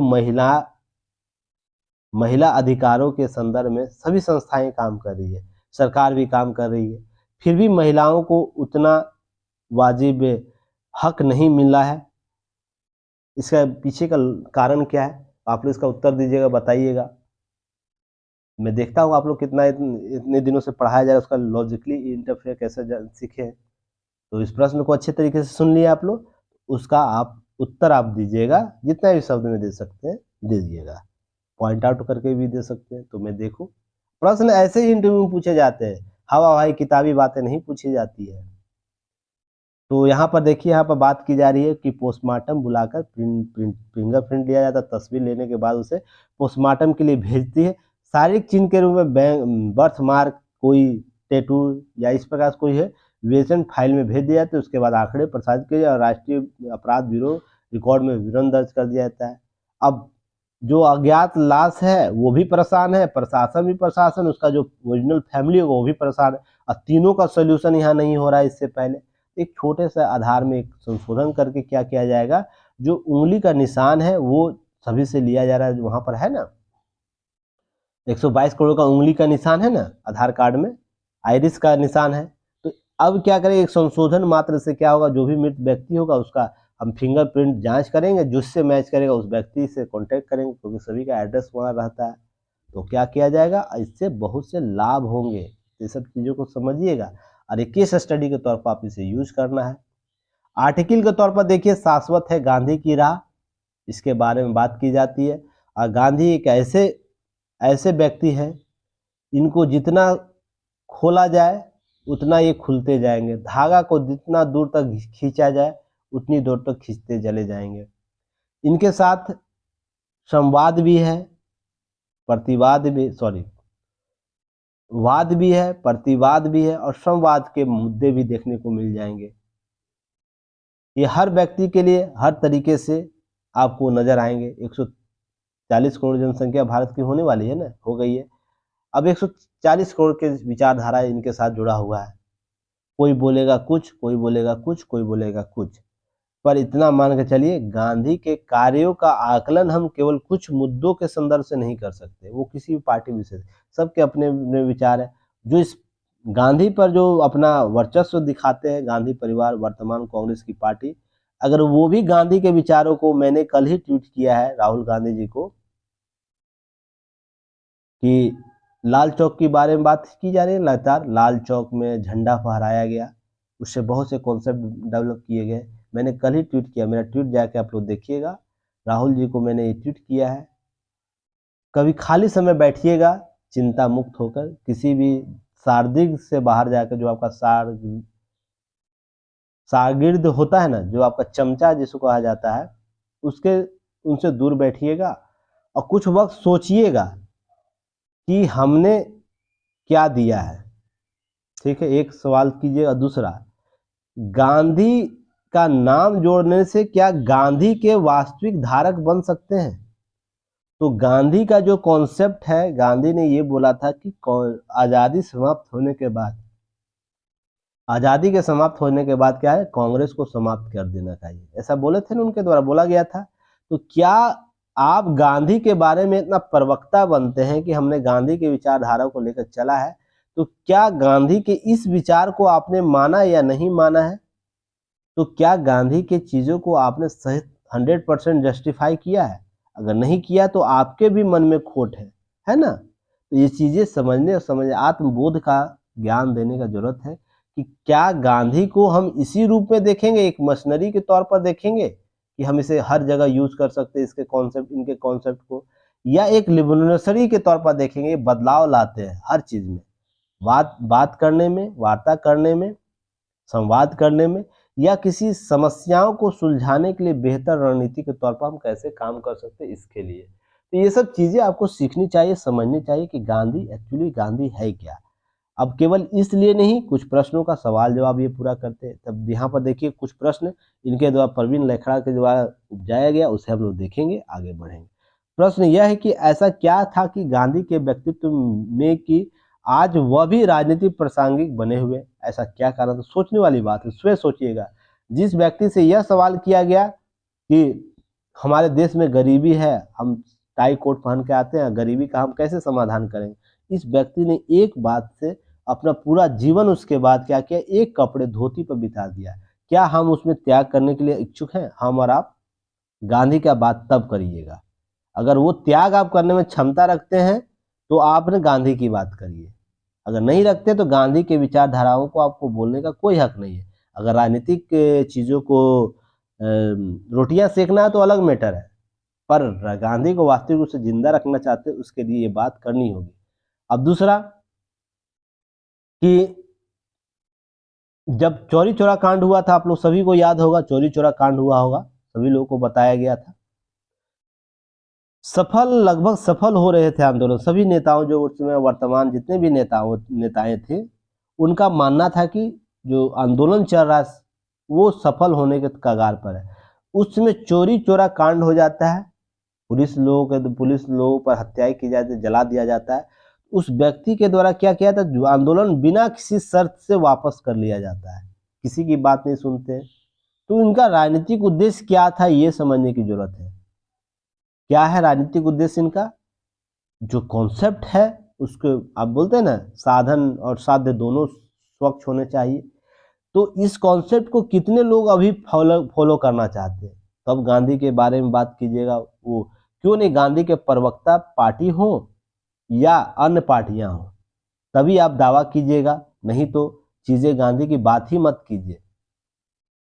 केवल किताबों में पढ़ लेने से गांधी को नहीं समझ में आएगा। मैं अनेक ऐसे मुद्दे पर गांधी का आलोचना किया जा सकता है, पर इसका मतलब बिल्कुल यह नहीं कि गांधी के द्वारा जो स्थापित जो विचारधारा है उस पर हमने उसका राजनीतिकरण करें, उसका कुछ और भी करें। यहाँ पर देखिएगा, गांधी जी राजनीति में सत्य, अहिंसा, शुचिता और पारदर्शिता के पहरेदार होने के साथ साथ परिवारवाद और भ्रष्टाचार के विरुद्ध थे। तो कितने ऐसे राजनीतिक पार्टियां जो इस कॉन्सेप्ट को अभी तक त्याग की है, परिवारवाद और भ्रष्टाचार। ऐसा नहीं कि केवल कांग्रेस में परिवारवाद भ्रष्टाचार है, बीजेपी में बहुत से ऐसे नेताओं का परिवार है जो क्या कहते हैं, लगातार जीते आ रहे हैं, परिवार को ही वोट दिया जाता है, वोट सीट कि आप जाइए लड़िए। तो देखिए केवल ये एक ही ना, और बहुत से ऐसे पार्टियां, वो लोकल क्षेत्रीय पार्टी ले लीजिए, आम आदमी पार्टी ले लीजिए, भारत बिहार का पार्टी ले लीजिए, पंजाब के पार्टी ले, मैंने भाई भतीजावाद पर एक न्यूज एनालिसिस किया, उससे जाके देखिएगा आप लोग, समझ में आए देश में कितने लोग भाई भतीजावाद की बात करते हैं। हाँ, बेहतर तरीके से हम लोग कांग्रेस को नजर आता है, पर क्या सभी पार्टियां नहीं करती, सभी पार्टियां अपने अपने स्तर पर करती है। फिर भी हम गांधी की बात करें, गांधी की विचारधारा की बात करें, केवल पुष्प अर्जित कर देने से गांधी के चीजों को समझा जा सकता है। अब जाइएगा उनके जो पुण्यतिथि स्थल है, जहाँ पर जाके फूल अर्पित कर दीजिएगा, के सोशल मीडिया भाषण दीजिएगा कि और से लोग हैं क्या कि गांधी ये थे वो थे ऐसे थे ऐसे मानना चाहिए। उनको जीना है, उनको समझना, तो उनके आधारों विचारों को समझिए। आप एक एस्पिरेंट के तौर पर भी, हम भ्रष्टाचार नहीं करेंगे, तो भ्रष्टाचार के लिए क्या क्या चीजें की जाती है, क्या क्या चीजें होती है, क्या सुधार कर सकते हैं। केवल आर्थिक भ्रष्टाचार नहीं होता है, भ्रष्टाचार बौद्धिक भी होता है, सामाजिक भी होता है, राजनीतिक भी होता है, शैक्षणिक भी होता है। अगर आपको चयन किया गया है पढ़ाने के लिए एक टीचर के तौर पर, आप जितना टाइम सर्टेन दिया गया पढ़ाने का, अगर उसमें से अगर कुछ भी आप कटौती करें, इसका मतलब भ्रष्टाचार कर रहे हैं। तो इसके लिए उन चीजों को समझना है कि गांधी के विचारधारा किस स्तर पर जाकर समाप्त होते हैं। उसके बाद उनकी एक लंबी अवधि के बाद देश तथा देशवासियों दिशा में चंपारण से लेकर भारत छोड़ो आंदोलन तक चलाए गए सामाजिक सुधार आंदोलन थे, काफी हद तक उनके सफल हुए हैं। बहुत सी चीजें आपको देखने को मिलेगा। हालांकि सफल देखिए आंदोलन, चंपारण आंदोलन, ये सब खेड़ा आंदोलन, छोटे छोटे आंदोलन जो थे, जो राजनीतिक तौर पर इस उत्थान का दौर कहा गया था। पर जैसे असहयोग आंदोलन, सविनय अवज्ञा आंदोलन, जो जो बड़े जो आंदोलन गांधी जी के द्वारा किए गए थे, उसका वास्तविक सफलता प्राप्त नहीं, जो लक्ष्य रखा गया था।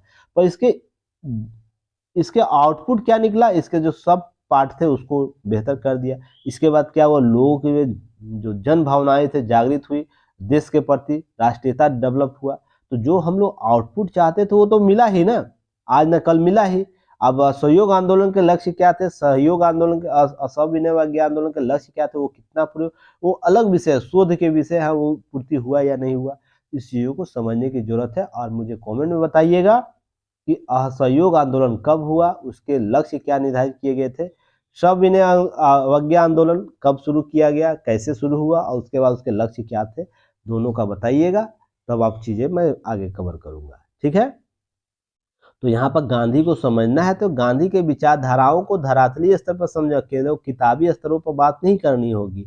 यहाँ पर सत्य, अहिंसा, शुचिता, पारदर्शिता की बात करते भारतीय समाज में नहीं है, बल्कि उन सभी भारतीयों को पूर्ण रूप से परिचित था। इसके बारे में मनुष्यों प्राचीन काल में ही धर्म और राजनीति के बीच एक संतुलन बनाने की सफल कोशिश की। और गांधी जी के विचार केवल गांधी जी के विचार तो नहीं है, उन्होंने बुद्ध से भी प्रेरित थे, जैन से भी प्रेरित है, इंग्लैंड जो यूरोपियन कंट्री के जो प्रबुद्ध व्यक्ति उनसे भी प्रभावित थे। तो सोच के देखिएगा, गांधी एक समग्र है, क्या है गांधी, एक समग्र व्यापक तौर पर सभी लोगों का सार तत्व है। अगर सभी चीजों को देखते हैं तो सभी जो हमारे प्रचलित पहले प्राचीन इतिहास में जो रहे हैं कॉन्सेप्ट, उसका सार तत्व देखने को मिलता है। और सार तत्व केवल सार तत्व ही नहीं रहा, उसे धरातलीय स्तर पर 100% स्वयं को समर्पित भी किए हैं। इसलिए गांधी गांधी है, बाकी सब बस राजनीतिक तौर पर इसे यूज कर रहा है लोग, ये सब चीजें समझिएगा। उसके बाद 18वीं उत्तरार्ध में जो सामाजिक राजनीतिक जागरूकता आई है, गांधी जी ने क्या किया, उसके जागरूकता को आगे बढ़ाया। अंतर सिर्फ इतना था कि उनको सब बातों को अपने राजनीतिक जीवन में अपनाया। मैं आपको बार बार बोल रहा हूँ। अब देखिए मैं आपको बोलता हूँ, एथिक्स मोरालिटी आपके पेपर में है ना, एथिक्स मोरालिटी आपके पेपर 4 में है। केवल एथिक्स मोरालिटी के पेपर को पढ़ा देने से केवल एथिक्स व्यक्ति हो जाएगा, नहीं होगा, उसको जीवन में जीना पड़ेगा। एथिक्स क्या होता है, मोरालिटी क्या होता है, साथ ही साथ और भी जो इसके कॉन्सेप्ट है वो क्या होते हैं, कैसे ये हमारे आम जीवन में हमेशा एथिक्स व्यक्ति एथिक्स वाली बात करेगा। तो ये सब चीजें हमको जीवन के साथ जीना होता है, ना कि केवल किताब में पढ़ कर। ऐसा थोड़ी कि अन्य जो गांधी से पहले जो नेता थे, बाद के जो नेता है, वो एथिक्स मोरालिटी या ये सब कॉन्सेप्ट नहीं पढ़े होंगे जो इनके द्वारा जो दिया गया है, पढ़ा गया होगा।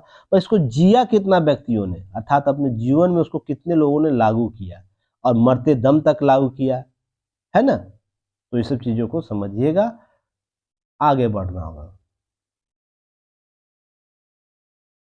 देखिए यहाँ पर कुछ बातें इनके 1946-47 के दौर के हमेशा विवादास्पद पर रहता है कि नहीं विचारधाराओं के तर्क पर इंसानियत के धर्म बखूबी निभाया। सांप्रदायिकता के मुद्दे पर भारत हमेशा प्रबल रहा भी हमेशा शुरू से लेकर अंत तक अभी तक क्या हुआ है, सांप्रदायिकता के मुद्दे पर हमेशा कमजोर रहा है भारत का विचारधारा। तुरंत हम लोग डिवाइडेड हो जाते हैं उनके दूरकालिक। अभी मान लीजिए कहीं दंगा होगा तो तुरंत देश हिंदू मुस्लिम और भी पंथों में विभक्त हो जाएगा। पर देश का राष्ट्रीयता किस तरह कायम होगी उसके लिए समझने की जरूरत है। हिंदू मुस्लिम संघर्ष की बात कर रहे हैं 1946-47 में जो भी कॉन्सेप्ट हुए थे आपको क्लास में बताया गया होगा। समझिएगा यहाँ बात को कि गांधी को समझना है तो गांधी जैसा बनना होगा, नहीं तो बातें तो आप और हम करते रहेंगे, करवाते रहेंगे, सारी चीज़ों को स्पष्ट करते रहेंगे, पर उसका आंतरिक स्वरूप नहीं प्राप्त होगा। आप सोच सकते हैं नोबेल पुरस्कार जो कमेटी है उनके द्वारा इनके बारे में बयान दिया गया कि नोबेल संस्था ने गांधी को पुरस्कार नहीं दिया, इसका सबसे बड़ा दुख होगा। जब भी इसको देने का चाहा गांधी जी को कुछ न कुछ अड़चने हुई। और आप लोग पता है कि नोबेल पुरस्कार में आपको क्या है कॉन्सेप्ट है कि जो व्यक्ति की मौत हो जाती है उसको नोबेल पुरस्कार नहीं दिया जाता है, जीवित को व्यक्ति को ही दिया जाएगा।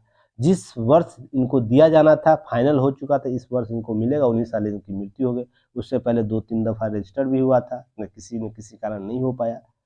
पर देखिएगा उसके बाद जब इनकी मृत्यु हो गई तो उसके बाद नोबेल पुरस्कार का जो कमेटी है उसके द्वारा डॉक्यूमेंट दिया जाता है, बोला जाता है, ये सब चीज़ें आपको ध्यान रखने की जरूरत है। और कुछ संशोधन की बात कर दी गई थी इस व्यक्ति के द्वारा, गांधी जी के द्वारा, कि कुछ इनके लिए स्पेशली रेफरेंस दो कि हाँ इसमें संशोधन क्या है। तो सोच के देखिएगा, वैसा काम करने की जरूरत है, वैसे बनने के लिए वैसे त्याग समर्पण और भावनाएं क्रिएट करना होता है। तो ये चीज़ें आपको समझनी होगी। बाकी तो चीज़ें हम लोग समझते हैं, देखते ही हैं, आप कितना समझ रहे कितना नहीं समझ रहे हैं। चलिए ये आगे बात करना है। देखिए हिंडनबर्ग का रिपोर्ट, जो हिंडनबर्ग का जो रिपोर्ट आया था हाल ही में, जिसके जो जो अडानी का शेयर जो गिरा उसके बारे में अडानी ग्रुप के द्वारा इस रिपोर्ट पर आपको प्रश्न चिन्ह लगाया गया, कुछ बातें की गई हैं। 4 लाख इनका शेयर मूल्य घटा है, बहुत घाटा हुआ, जिसमें हमें भी घाटा कुछ हुआ है, इसलिए मैं बोल रहा हूँ। तो मेरा भी शेयर यहाँ लगा हुआ था कुछ। तो कुछ चीज़ें आप समझिएगा कि कैसे इस पर विवाद उत्पन्न हुआ, संपूर्णता की प्रश्न। और मैं आपको बताता हूँ, हर बार बोलता हूँ कि कोई भी रिपोर्ट आता है क्या करता है, ये कुछ समूह के द्वारा बुद्धिजीवी जो स्वयं को बोलते हैं उनके आकलन के आधार पर रिपोर्ट आता है। इसके वास्तविक धरातल पर लोगों का रिपोर्ट क्रिएट नहीं किया जाता है। उसी में जो बातें की गई, सोचिएगा यहाँ जो बातें की गई इनके रिपोर्ट के अनुसार मैं बोल रहा हूँ, बाकी चीज़ें तो अलग मैटर है ना।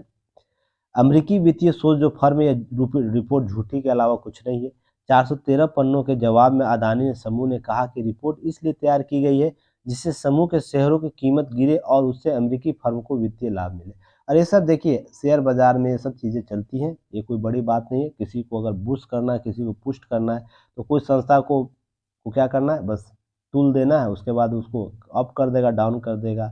इससे लोग इन्वेस्टर हैं, देखते हैं, समझते हैं, ठीक ना। अब ये क्यों भारत और भारत की स्वतंत्रता अखंडता, भारतीय संस्थाओं की गुणवत्ता और उसकी महत्वाकांक्षा सुनियोजित हमला कहा जा रहा है। यहाँ पर भी सारे आपको अडानी ग्रुप का जब देखिएगा, एक रजत शर्मा का शो आया था, आपको हाल ही में आया, उसमें जाकर देखिएगा, वहाँ पर उनकी बातें की गई है। इनके द्वारा जो भी पटिशन दायर किया जाता है प्रोजेक्ट के लिए, वो जो भी मानक सरकार द्वारा तय किए उसको फुलफिल किया जाता है, और वो उन्हीं प्रोजेक्ट में हाथ लगाते हैं जो सरकार के सभी मानकों को पूरा करता है, कागज ओरिजिनल रहता है। तो इसका मतलब यह कह रहा है हिडनबर्ग कि हमारी संस्थाएं सही से काम नहीं कर रही। इनडायरेक्टली यही कहना चाहता है ना कि अडानी को ऐसे ही मिल गया होगा। हम आपको क्या एक दिन बताए थे ना, हमारे यहाँ गरीबी का जो स्तर है, आकलन है, परिभाषा है, वो गलत तरीके से मढ़ा गया है। जब भी गरीबी की बात की जाएगी हमेशा अमीरी को सवालिया निशान किया जाएंगे, होता है ना ऐसा, मैंने आप लोगों को कवर किया था। पर ये एक पक्षीय है ना, हो सकता है गरीबी के कारण में अमीर लोगों का धन एकत्रित होना एक कारक हो सकता है, केवल एकमात्र कारक तो नहीं हो सकता है ना। यहाँ पर मैंने आपको बताया जब ये कॉन्सेप्ट विचारधारा क्यों आया था, मैंने आप लोगों को बताया था, उसी संदर्भ में समझिएगा कि जब कोई राष्ट्र बढ़ता है उसके व्यक्ति बढ़ते हैं, इन लोगों को खलेगा ही नहीं कि कोई भारतीय आके ना फर्स्ट रिच मैन में आ जाए, ये लोग विदेशी जो दिमाग ये लोग का है ना, वो लोग कभी बर्दाश्त ही नहीं करेगा। यूरोपियन कंट्री का कोई भी एजेंसी है, भारत जब लगातार बढ़ रहा था तो एजेंसियां नहीं, तो सोच के देखिएगा ये लोग सत्ता का अभ्यास नहीं छोड़ना चाहता है। तो ये सब चीज़ें ना आएंगी, आम बातें, इसको हम लोग अपने तरीके से समझने की ज़रूरत है। बाकी बहुत सी चीज़ें इस रिपोर्ट को पढ़िएगा और इनके द्वारा जो बताया गया देखिए, अब इसको कैसे काटा जा सकता है। हिंडनबर्ग की रिपोर्ट, कुछ सवाल इसने किए थे हिंडनबर्ग ने, लगभग 88 प्रश्न इससे किए गए थे, जिसमें से 65 ऐसे मामलों संबंधी जिनका अदानी पोर्टफोलियो कंपनियों का जवाब दे चुकी है। सोच के देखिए, 88 में से 65। उसके बाद जो शेष जो 23 प्रश्न बचे उसमें 18 जो है सार्वजनिक शेयर धारकों अर्थात तीसरे पक्षों से संबंधित है। शेष 5 प्रश्न जो है काल्पनिक है। तो इनके द्वारा बताया गया। अब मान लीजिए शेयर धारकों से संबंधित प्रश्न का जवाब कैसे दे देगा कोई व्यक्ति, कोई कंपनी। आप ही एक कंपनी चलाइए और आपसे पूछे कि अमर सर आपके यहाँ इन्वेस्ट किया तो उसके सोर्स क्या है, आप बता सकते हैं? कंपनी कभी बता सकेगी? तो ऐसे अनसार्वजनिक मामले थे जो शेयर धारकों से संबंधित है। तो शेयर धारक क्या कर रहा है, कैसे ला रहा है, इसका जवाब कैसे दे सकता है कोई कंपनी? अब मैं ही आपसे पूछूं, युक्ति आईएएस पर आप आ रहे हैं, तो आप कितने मोबाइल को से लॉगिन हो रहे हैं? मेरे पास कॉन्सेप्ट है, मैं तुरंत चेक कर लूंगा कि हाँ इस मोबाइल से इस मोबाइल से इस मोबाइल से कितने देर तक कितना लॉगिन हुआ, कितना देर तक आईपी एड्रेस ट्रेस हो जाता है, ये आधार बताया जा सकता है। अब ये बताइए कि आप जो लॉगिन हुए हमारे युक्ति आई से, ये कौन व्यक्ति पढ़ रहा है, ये कैसे मैं या कोई संस्था इसको जज कर सकती है? अब आप पढ़ रहे हैं कि आपका भाई पढ़ रहा है कि आपका हस्बैंड पढ़ रहा है कि वाइफ पढ़ रही है या कोई अन्य तीसरा दोस्त पढ़ रहा है, ये कोई बता सकता है आपके लॉगिन आईडी से? नहीं ना। हाँ, पर ये जरूर बता सकते इस आईडी से, मान लीजिए आपका एक्स वाई कोई आईडी है, ये कितने मोबाइल पे, ये कितने सिस्टम पर चल रहा है एक साथ एक ही समय में, ये एक ही समय में कहाँ कहाँ चल रहा है ये भी बताया जा सकता है। बिहार में चल रहा है कि दिल्ली में चल रहा है, कर्नाटक में एक ही आईडी से, ये सब ट्रैक किया जा सकता है। पर ये कभी ट्रैक नहीं किया जा सकता है कि इस आईडी से जो व्यक्ति चल रहा है मान लीजिए बिहार में, उस पर कौन व्यक्ति से यूज कर रहा है। यही अगर पूछा जाता है सवाल, तो कैसे बताएगा कोई कंपनी? और इस आधार पर कंपनी का आकलन कर देना कहीं ना कहीं एक तरफी नजरिया है। इसे समझने की जरूरत है, इसको देखने की जरूरत है। एग्जाम्पल के तौर पर समझिए, समझ जाइएगा, बाकी कहानी तो सब है ही।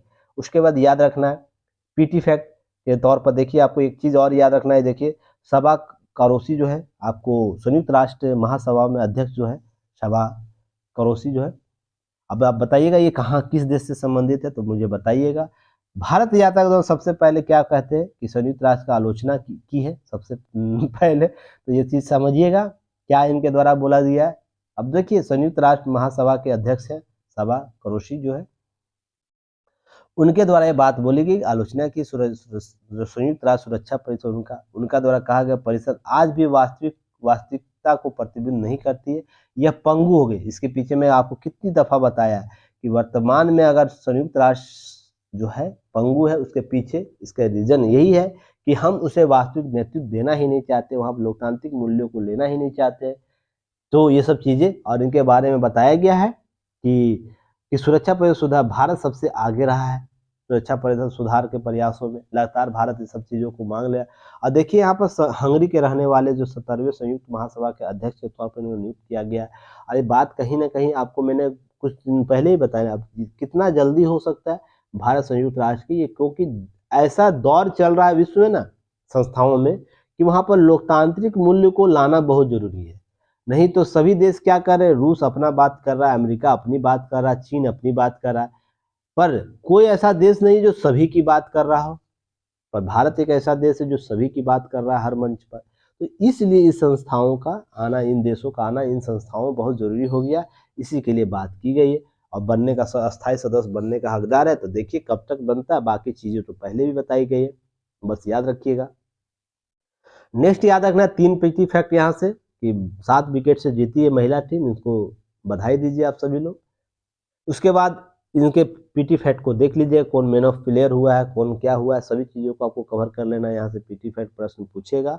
उसके बाद देखिए बेल्जियम को हरा जर्मनी बना चैंपियन, जो हॉकी विश्व कप हो रहा है उसमें भी आपको कौन बन गया, जर्मनी बना है, जो भारत में हो रहा है, भारत में ही हो रहा है ना इस बार विश्व, जो विश्व हॉकी विश्व कप का कहाँ हो रहा है जी, भारत में ही तो हो रहा है, मुझे जहाँ तक याद आ रहा है। हाँ, देखिए भुवनेश्वर में हो रहा है। देखिए कभी-कभी मेरा भी माइंड इधर-उधर हो जाता है चीज़ों को, मैं पीटी फैक्ट चीज़ों पे ज़्यादा कवर नहीं कर पाता हूँ ना। बाकी कॉन्सेप्ट पूछिए मैं बता दूँगा, ये सब तो देखने और याद करने की चीज़ें हैं, याद कर लीजिएगा। इससे साथ-साथ कुछ चीज़ें याद दी गई है। जर्मनी के साथ नीदरलैंड, ऑस्ट्रेलिया, पाकिस्तान के साथ-साथ 3 बार विश्व कप जीतने वाला क्लब में शामिल हो गया। देखिए भारत इसमें शामिल नहीं है, कितने खेत की बात है। इसको याद रख लेना है इन सब चीज़ों को। एक चीज़ और याद रखना है, जोकोविच बने ऑस्ट्रेलिया ओपन के किंग, अर्थात इनके द्वारा क्या किया गया, सर्बिया के जो नोको जोकोविच है, उन्होंने ऑस्ट्रेलिया जो ओपन है उनकी जीत दर्ज की गई है। तो इसको भी पीटी प्रश्न पूछा जाता है, तो ये सब चीज़ों को याद रखना है।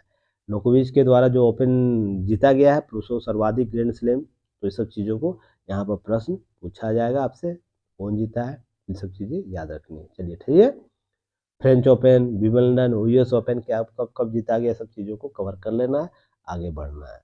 ठीक है, चलिए आगे हम लोग कल न्यूज़ एनालिसिस फिक्स करेंगे एक नए न्यूज़ एनालिसिस पेपर के साथ। तब तक के लिए धन्यवाद, और आप लोग को जो गाइड किया जाता है उसको फॉलो कीजिए, उसको कवर कीजिए, अपना सिलेक्शन ज़रूर आप लोगों का विश्वास रखिए। धन्यवाद, जय हिंद।